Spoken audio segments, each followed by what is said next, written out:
Crafties, Laura here, and I'm in my craft closet again making a shaker card. This one is an Under the Sea Wonderland with glitter and a rainbow.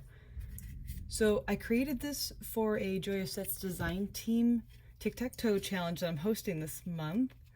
I put a bunch of my favorite card making things in a grid, chose a row of 3, and then made this with an aquatic rainbow glitter card. So I want to show you how I emboss resisted and made the shaker. So shakers can be a bit intimidating. I know even I get a little scared about making them sometimes, but they're just a few easy steps. I'll have links to all the supplies that I use if you want to check out anything we'll be using. So first we're going to use the Sea of Textures stamp and die set from Stampin' Up, and then the matching design series paper that came with it. I just love the whole set of these. I always get the design series papers. 4 inches by 4.5 inch Whisper White cardstock. I'm going to be using the now retired but still my favorite color Tranquil Tide cardstock, and then the glimmer paper. But if you don't have this color, you can easily switch it out for any of the other matching colors, or maybe black. I know they now have a black glimmer paper, and it'd be cool against the rainbow.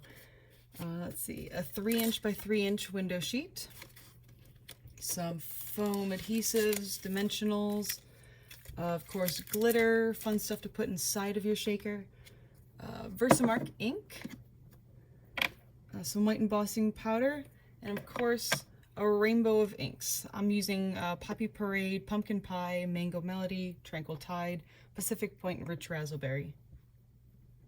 Alright, so let's get started. So first we're going to create the card front. So I'm going to use a technique called Emboss Resist to create this underwater world.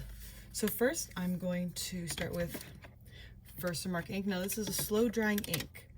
So I'm going to stamp my octopus, the kelp, the more kelp into a scene here using the Versamark. This is a slow drying pigment ink. Put him in the corner here. I don't know if he shows up on camera, but it is wet. With it being so slow drying, you can just kind of do your whole scene and then add your embossing powder. Use a little kelp over here. And you can see I'm kind of going off the paper too, so there's differing heights of kelp around. Yeah, actually I want one of these in the corner with the octopus. And there we go. Up. And before it does dry, I need to add on my white embossing powder.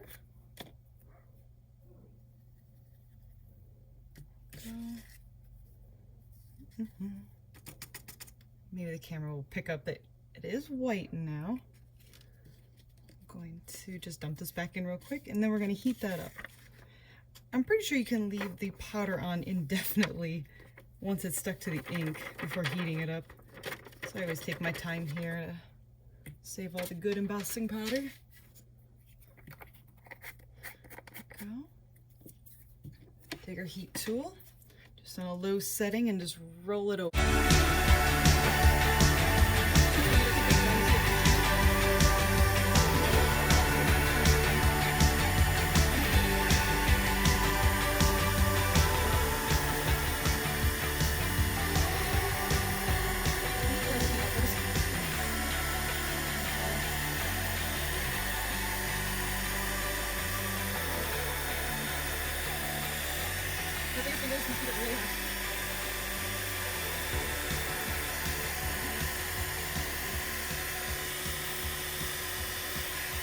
So now we have the one.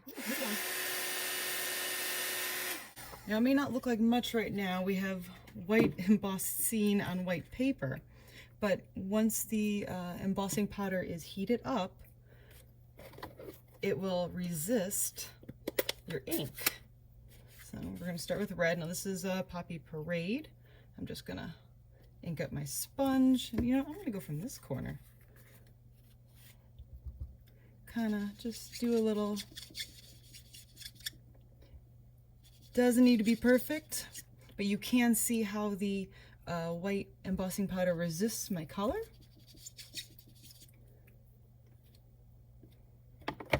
Next I'm going to try some pumpkin pie.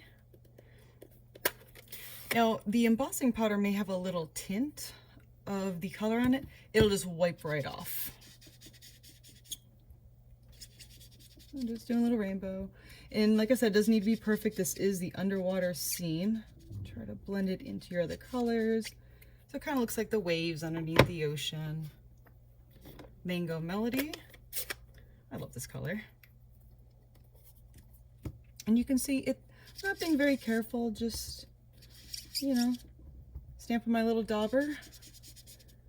And I know a lot of people use makeup brushes for this. I like these because they fit on my fingers and I don't have to wear my ink for the rest of the day. I tend to be a little messy when I craft.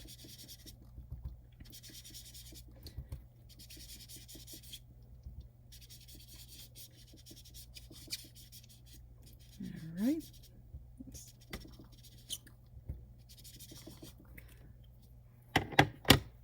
Next is the Tranquil Tide.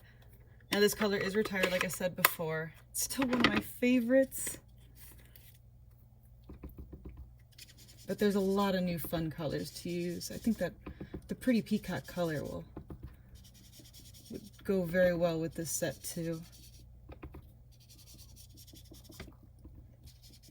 Smoosh it into yellow. And you can see the octopus popping out. It's the ink is resisting, or I'm sorry, the embossing powder is resisting my ink. No blue. This is a bright blue. You can see I kind of start off the paper. That is just for these moments where sometimes you get a little bit too much ink and you don't want to bring it into your paper yet. So you're trying to blend these colors. Blend, blend, blend. And last but not least, Rich Raspberry.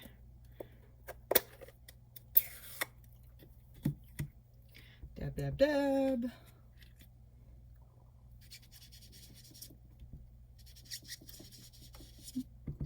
There we go. And we have our underwater scene. Trying to blend these colors. They look blended enough? Yeah. You know what I sometimes do is I'll take a paper towel when I do Emboss Resist and kind of wipe the embossing powder, and that gets a lot of that extra ink off of it. There we go. All right, so there's your scene. So next we're going to cut the small circle out for our shaker card. So you're gonna get your big kick out. I'm gonna move everything out of the way. And this is the second smallest circle from the stitched die set. That looks about right. Just run it through. You want a little porthole there.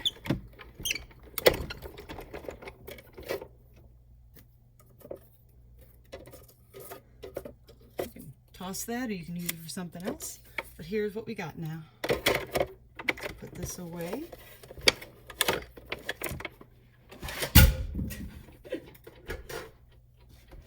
All right, so now we want to finish making the card front. So for the porthole here, I used the glimmer paper. So all I did was take the smaller ring and the bigger ring, and I cut them in my big shot at the same time, and that gave me this ring for right here. So you can see it just goes around, kind of covers up if there's any edge you can see underneath. So I'm just going to get my glue out, put a few little dabs,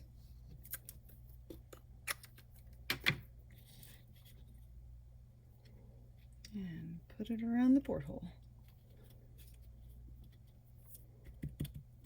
Anything else that you want to put on the card front, now is a good time to do it. So I had stamped out "Thanks for reaching out." I'm gonna just make it into a little banner. Just cut down the center and then corner to the center. So you got your little banner.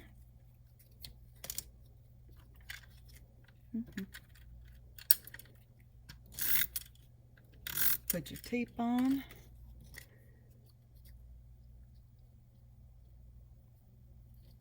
There we go.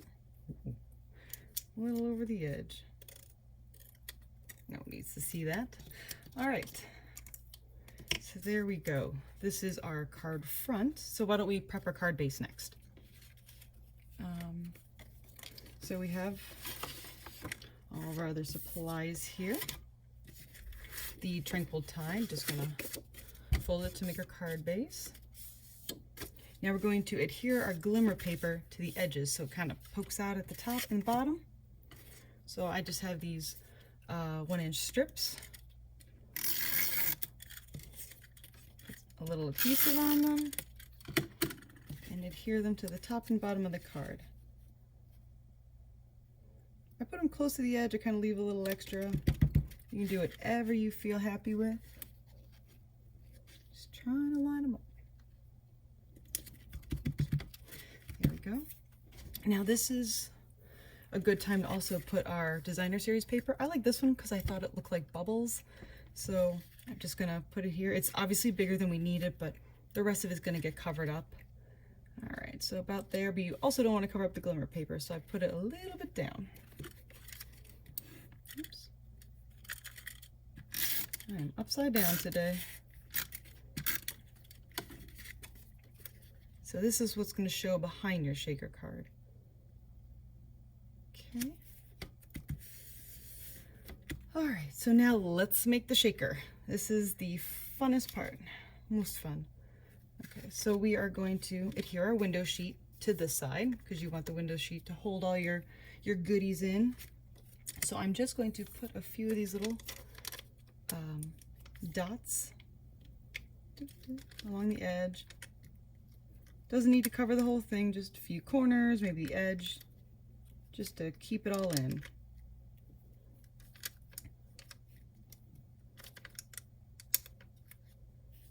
And as usual, you always need more nails.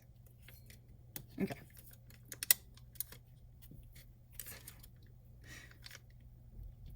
There we go.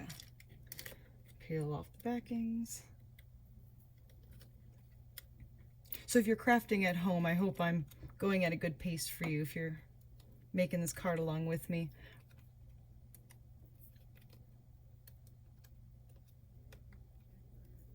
Maybe you're able to get these off a little faster, or maybe you just use glue dots.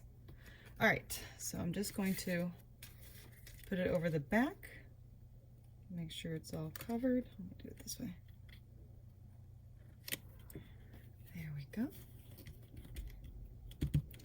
And now we're going to want to add our foam to the back because this is going to lift it up enough so that we can put our glitter, our little fishies in it. So I had cut out a circle before, so it's about the same size. You can use your die cuts for this. You can see it's not perfect, but yeah, it does the job. And now you want the whole rest of the front lifted off. So I just cut up the rest of my foam. Honestly, what I'm using here is leftovers from a paper pumpkin kit. They always have really nice extras. See how messy I'm getting? Just pop them in the corners.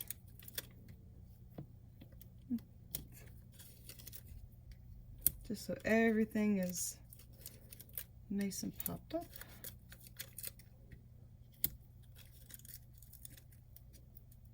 Cut this one in half so it'll fit.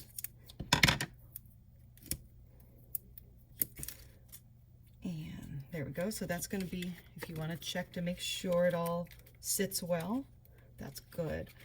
All right, so now we're going to want to dump our glitter here.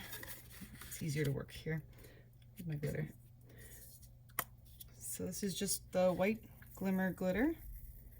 And honestly, how much to add, I can never tell. I just kind of dump until it makes me smile. And then I know I'm also, in the Sea of Textures, they have this die cut with a little fishy. I did this before to some glimmer paper, the green glimmer paper. And then here's what you end up with, little green glimmer fish. So I thought that kind of look cute. Got some fish in there. There we go. All right. Now, drum roll while we peel all these off.